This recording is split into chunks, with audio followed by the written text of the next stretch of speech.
नमस्कार, दिल्ली न्यूज में आपका बहुत बहुत स्वागत है। चलिए देखते हैं आज की 25 फटाफट काम की और महत्वपूर्ण बड़ी खबरों को। पर इससे पहले वीडियो को लाइक करना बिल्कुल ना भूलें। अगर केजरीवाल दोषी तो पीएम मोदी और शाह भी, संजय सिंह ने होर्डिंग मामले में लगाया आरोप। बीते दिन दिल्ली की राउ जीवनी कोर्ट ने अरविंद केजरीवाल के खिलाफ एफआईआर दर्ज कराने के निर्देश दिए गए। उनके खिलाफ सार्वजनिक धन का दुरुपयोग करने के मामले में एफआईआर दर्ज कराने का आदेश दिया गया। बता दें कि पूरा मामला साल 2019 में द्वारका में बड़े होर्डिंग लगाने का है। कोर्ट ने इस मामले में अरविंद केजरीवाल के साथ ही पूर्व विधायक गुलाब सिंह और पार्षद नितिका शर्मा को भी आरोपी माना है। वहीं उम्मीद जताई जा रही है कि ये सभी के खिलाफ होली के बाद एफआईआर दर्ज हो सकती है। वहीं इस मामले में राज्यसभा सांसद संजय सिंह ने भाजपा नेताओं पर निशाना साधते हुए कहा कि अगर अरविंद केजरीवाल गुनहगार हैं तो पीएम नरेंद्र मोदी, अमित शाह, जेपी नड्डा, प्रवेश वर्मा, मनोज तिवारी आदि भी गुनहगार हैं। दिल्ली बनी दुनिया की सबसे प्रदूषित राजधानी, विशेषज्ञों ने बताई बड़ी वजह। स्विस कंपनी IQ एयर की रिपोर्ट ने एक बार फिर दिल्ली को विश्व की सर्वाधिक प्रदूषित राजधानी करार दिया है। यह रिपोर्ट अभी तक किए गए प्रयासों की कलई तो खोलती ही है, यह भी बताती है कि बेहतर पर्यावरण आज भी दिल्ली की बुनियादी जरूरत है। वहीं तय मानकों के अनुरूप हवा में PM 2.5 का स्तर 60 माइक्रोग्राम प्रति घन मीटर व PM 10 का स्तर 40 माइक्रोग्राम प्रति घन मीटर से अधिक नहीं होना चाहिए। लेकिन दिल्ली में ऐसी हवा अभी भी स्वप्न सरीखी है। इस मुद्दे पर विशेषज्ञों ने अपनी राय रखी। विशेषज्ञों का मानना है कि वाहनों की बढ़ती संख्या, उड़ती धूल और धुआं दिल्ली के प्रदूषण की मुख्य जड़ है। दिल्ली में बीजेपी के खिलाफ आप ने किया प्रदर्शन, होली पर मुफ्त सिलेंडर के वादे की दिलाई याद। बीजेपी के चुनावी वादे पर आम आदमी पार्टी आक्रामक है। आज दिल्ली के कई इलाकों में प्रदर्शन किया गया। आप नेताओं ने होली और दिवाली पर मुफ्त सिलेंडर देने के वादे पर बीजेपी को घेरा। उन्होंने कहा कि चुनाव से पहले बीजेपी ने त्योहार पर साल में 2 बार मुफ्त सिलेंडर देने का वादा किया था। अब होली में 2 दिन बचे हैं, बीजेपी सरकार ने मुफ्त सिलेंडर देने का ऐलान नहीं किया है। आपने 40 जगहों पर प्रदर्शन कर बीजेपी को चुनावी वादों की याद दिलाई। एम्स दिल्ली ने नॉन फैकल्टी के पदों पर निकाली भर्ती, 10 अप्रैल तक करे आवेदन। All India institute of medical sciences नई दिल्ली ने नॉन फैकल्टी के पदों पर भर्ती के लिए नोटिफिकेशन जारी किया है। संस्थान की ओर से जारी नोटिफिकेशन के अनुसार इस भर्ती के लिए आवेदन की प्रक्रिया शुरू हो चुकी है। इच्छुक उम्मीदवार 10 अप्रैल 2025 तक वेबसाइट पर जाकर पदों के लिए आवेदन कर सकते हैं। एम्स दिल्ली की ओर से जारी सूचना के अनुसार कुल 29 पदों पर नियुक्तियां की जाएंगी। इन पदों के लिए आवेदन फॉर्म स्वीकार करने के बाद करेक्शन विंडो ओपन की जाएगी। यह 14 अप्रैल 2025 को ओपन होगी, जो कि 16 अप्रैल 2025 तक खुली रहेगी। दिल्ली पुलिस की सक्रियता से राजधानी में धरे गए 20 बांग्लादेशी घुसपैठिए। दिल्ली में अवैध बांग्लादेशी नागरिकों के खिलाफ पुलिस की बड़ी कार्रवाई जारी है। पिछले 2 दिनों में 30 से अधिक अवैध घुसपैठियों को गिरफ्तार किया गया। दक्षिणी दिल्ली से अकेले 10 से ज्यादा बांग्लादेशी नागरिक पकड़े गए हैं। यह अभियान पहले से चल रहे शिकंजा कसने के सिलसिले का हिस्सा है, जो अब और तेज हो गया है। दिल्ली में बदलने जा रहा सड़कों का अधिकार क्षेत्र, अब तय होगी PWD के अफसरों की जिम्मेदारी। लोक निर्माण विभाग में काम करने को लेकर सड़कों का अधिकार क्षेत्र बदलने जा रहा है। सड़कों को लेकर अभी जो व्यवस्था है उसके तहत अभी एक सड़क पर 3 अधिशासी अभियंता काम करते हैं और एक ही सड़क के 3 बार अलग अलग टेंडर तक किए जाते हैं। जो एक अधिकारी एक ही काम को कर सकता था उसे 1 से अधिक बार में किया जाता है। जो काम एक ही बार में हो सकता था उसे 3 बार में किया जाता है।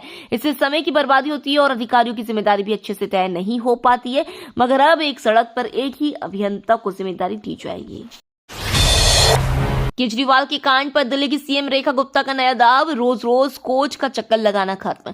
मुख्यमंत्री रेखा गुप्ता की अगुवाई वाली दिल्ली की बीजेपी सरकार ने यह फैसला लिया है कि वह दिल्ली सरकार और उपराज्यपाल कार्यालय केंद्र सरकार के बीच टकराव को सुलझाने के लिए कई अदालती मामलों को वापस लेगी। दिल्ली सरकार के सूत्रों ने बताया कि ऐसे कुछ मामलों को बीजेपी सरकार ने वापस लेना शुरू भी कर दिया है। दरअसल ये वो मामले हैं जिन्हें लेकर आम आदमी पार्टी सरकार हमेशा सुप्रीम कोर्ट का दरवाजा खटखटाती थी और केंद्र उपराज्यपाल पर दिल्ली के शासन में दखल देने का आरोप लगाती थी।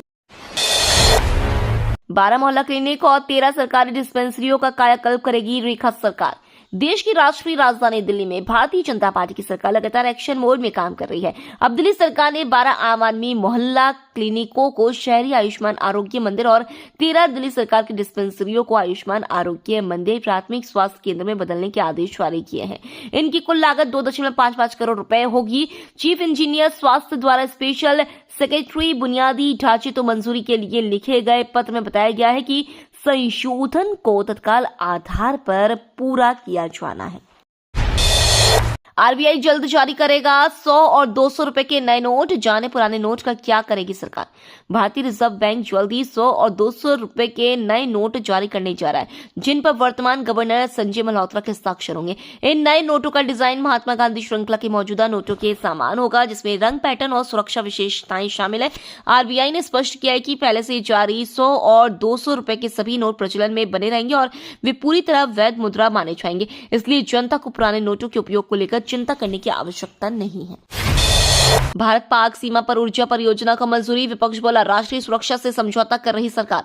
लोकसभा में कांग्रेस और द्रविड़ मुनेत्र कड़ंगम के सांसदों ने बुधवार को भारत पाकिस्तान सीमा के पास एक नवकरणीय ऊर्जा परियोजना को मंजूरी दिए जाने के खिलाफ विरोध प्रदर्शन किया। उन्होंने सरकार से संतोषजनक जवाब न मिलने पर सदन से वॉकआउट किया। प्रश्नकाल के दौरान सांसद मनीष तिवारी ने कहा कि राष्ट्रीय सुरक्षा और ऊर्जा सुरक्षा को साथ साथ देखा जाना चाहिए। उन्होंने आरोप लगाया कि यह नवकरणीय ऊर्जा परियोजना अंतर्राष्ट्रीय सीमा से महज 1 किलोमीटर की दूरी पर होगी, जबकि सुरक्षा प्रोटोकॉल के अनुसार किसी भी बड़े बुनियादी ढांचे की परियोजना को सीमा से कम किलोमीटर दूर होना चाहिए। जिन्हें नहीं मिले पीएम किसान योजना का लाभ, उनके भी खाते में आएंगे 6,000 रुपए। जो किसान सम्मान निधि योजना के योग्य हैं लेकिन किन्हीं वजहों से इसे पाने से वंचित रह गए, उन्हें भी इस योजना से जोड़ा जाएगा। कृषि मंत्री शिवराज सिंह चौहान ने लोकसभा में भाषण के दौरान सभी राज्य सरकारों से ऐसे किसानों की पहचान करने, योजना से जुड़ने में आने वाली समस्या को दूर करने और योजना से जुड़ने की अपील की है। इस योजना में हर साल 2,000 रुपए की 3 किश्त किसानों के खाते में ट्रांसफर की जाती है। दिल्ली मेट्रो स्टेशन पर लड़की ने किया अश्लीलता की हदें पार, गंदे गाने पर किया जमकर डांस। दिल्ली मेट्रो के एक स्टेशन पर अचानक एक लड़की इस तरह डांस करने लगी कि लोग देखते रह गए। सिर पर गुलाल लगाए हुए लड़की एक भोजपुरी के एक फूहड़ गाने पर नाचती दिख रही है। वीडियो सोशल मीडिया पर खूब वायरल हो रहा है। 22 सेकंड का यह डांस वीडियो किस मेट्रो स्टेशन पर बनाया गया है, यह साफ नहीं है। हालांकि वीडियो को ध्यान से देखने पर पता चलता है कि यह ब्लू लाइन पर बनाया गया है। एक बोर्ड पर द्वारका सेक्टर 21 की ओर लिखा हुआ दिख रहा है। दिल्ली की सरकारी स्कूलों में पर्यावरण के लिए घातक सामान के इस्तेमाल करने पर रोक, जारी हुए आदेश।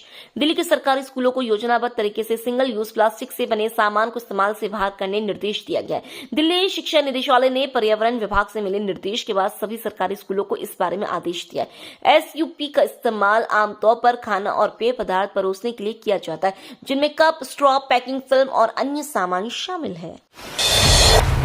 दिल्ली में कूड़े के पहाड़ों पर चल रहा करोड़ों रुपए का काला धंधा, सामने आया चौंकाने वाला सच। कोयले के खदानों में जिस तरह से कोयला चोरी होते और इसकी कालाबाजारी को फिल्मों में दिखाया गया है, ठीक उसी तरह की कहानी कूड़े के पहाड़ों पर चल रही है। यहाँ कई तरह के काले धंधे फल फूल रहे हैं। इनमें एक डीजल चोरी है। अभी तक यह डराने धमकाने तक सीमित रहता था, अब यह रक्त रंजित हो चला है। गाजीपुर इलाके में रविवार की रात रोहित नामक युवक की गोली मारकर हत्या कर दी गई। इस हत्या को भी डीजल चोरी करने वाले गिरोह के बीच आपसी रंजिश से जोड़कर देखा जा रहा है। रंजिश इसलिए बढ़ रही है क्योंकि इसमें अब मोटा पैसा आने लगा है। खासकर गाजीपुर और भलसवा लैंडफिल साइट पर डीजल चोरी कराने के लिए कई गिरोह सक्रिय हैं। अब दिल्ली में इन वाहनों को नहीं मिलेगी एंट्री, ट्रैफिक पुलिस ने कड़े किए नियम। राजधानी दिल्ली में रात के समय सड़कों पर भारी ट्रक और वाणिज्य वाहन मौत बनकर दौड़ती है। ट्रैफिक नियमों की अनदेखी कर इन वाहन चालकों की चपेट में आने से लोग अक्सर हादसे का शिकार होते हैं। इस वर्ष जनवरी और फरवरी में इन भारी वाहनों से 122 सड़क हादसे सामने आए हैं। इन भारी वाहनों पर सख्ती बरतते हुए दिल्ली ट्रैफिक पुलिस राजधानी की सड़कों पर प्रवेश निषेध प्रतिबंधों को कड़ा कर रही है और अब ऐसे ओवरलोड वाहनों को सड़कों पर चलने की अनुमति नहीं दी जाएगी। इन वाहनों में भारी परिवहन और माल वाहन, टेम्पो, क्रेन, ट्रैक्टर और डिलीवरी वैन भी शामिल है, जिनमें से लगभग 48% परिवहन और माल वाहन है।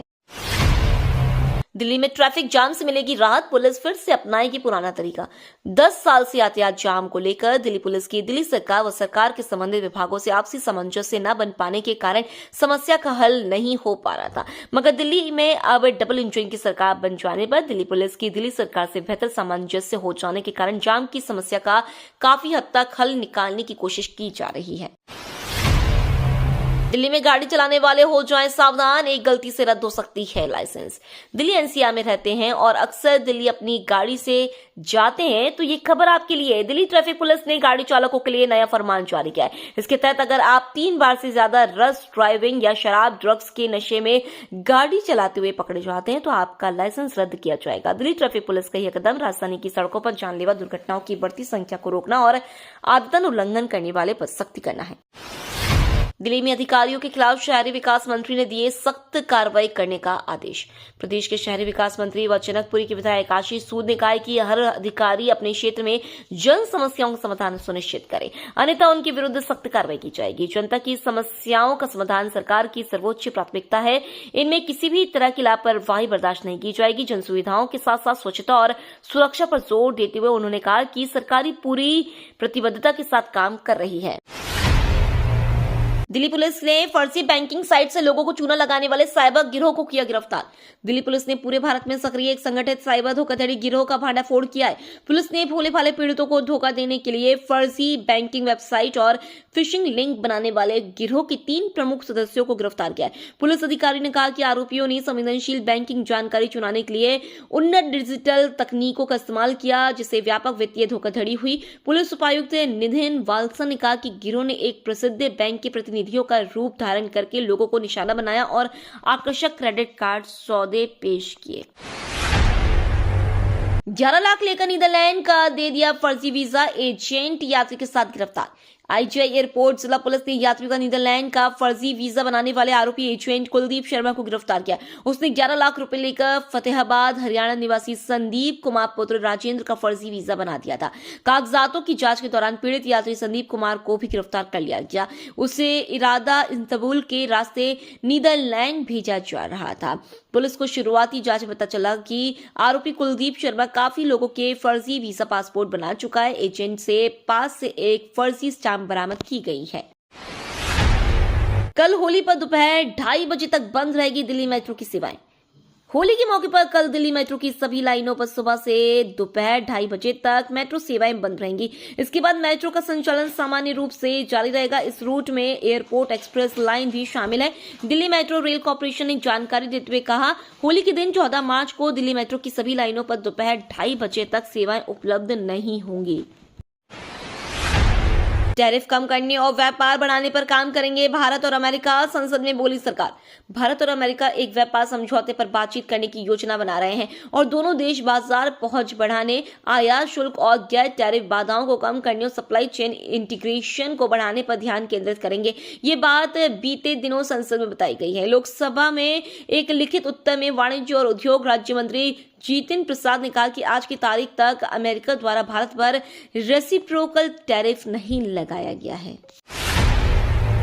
पाकिस्तान ने BLA ट्रेन हाईजैक का ठीकरा भारत पर फोड़ा, बोला यह सब इंडिया करवा रहा। पाकिस्तान सरकार ने बलूचिस्तान में बलूच लिबरेशन आर्मी द्वारा हाईजैक की गई जाफर एक्सप्रेस को लेकर भारत पर गंभीर आरोप लगाए। प्रधानमंत्री शहबाज शरीफ के राजनीतिक सलाहकार राणा सनाउल्लाह ने दावा किया है कि इस पूरी घटना के पीछे भारत का हाथ है। Pakistani news channel Dawn news को दिए इंटरव्यू में राणा सनाउल्लाह ने कहा, इसमें कोई शक नहीं कि ये सब भारत करवा रहा है। भारत सरकार 266 और नागरिकों को लाई वापस। विदेश में नौकरी करने के चक्कर बुरे फंसे। विदेश में नौकरी करने की लालच में फंसे 266 भारतीय नागरिकों को मंगलवार को सरकार वापस लाई है, जिन्हें दक्षिण पूर्व एशिया के साइबर अपराध केंद्रों से रिहा कराया गया था। सोमवार को इसी तरह 283 भारतीयों को वापस लाया गया। भारतीय दूतावासों ने म्यांमार और थाईलैंड सरकारों के साथ मिलकर उनकी रिहाई सुनिश्चित करने और उनके स्वदेश वापसी में मदद की। बिना पासपोर्ट के भारत में आए तो होगी 5 साल की जेल। केंद्र सरकार ने लोकसभा में इमिग्रेशन और फॉरेन बिल 2025 पेश किया। इस बिल के मुताबिक अगर कोई विदेशी बिना वैध पासपोर्ट या दस्तावेज के भारत आता है तो उसे 5 साल की जेल हो सकती है और 5 लाख का जुर्माना लग सकता है। इसके अलावा सरकार विदेशी नागरिकों की आवाजाही पर निगरानी रख सकती है। बिना वारंट के संदिग्ध को गिरफ्तार कर सकती है। अगर भारत के लिए कोई खतरा है तो उस व्यक्ति को आने या जाने से रोक सकती है। ये तो थी आज की बड़ी खबरें। रोजाना ऐसी ही सबसे पहले अपडेट पाने के लिए चैनल को सब्सक्राइब करना बिल्कुल ना भूलें। धन्यवाद।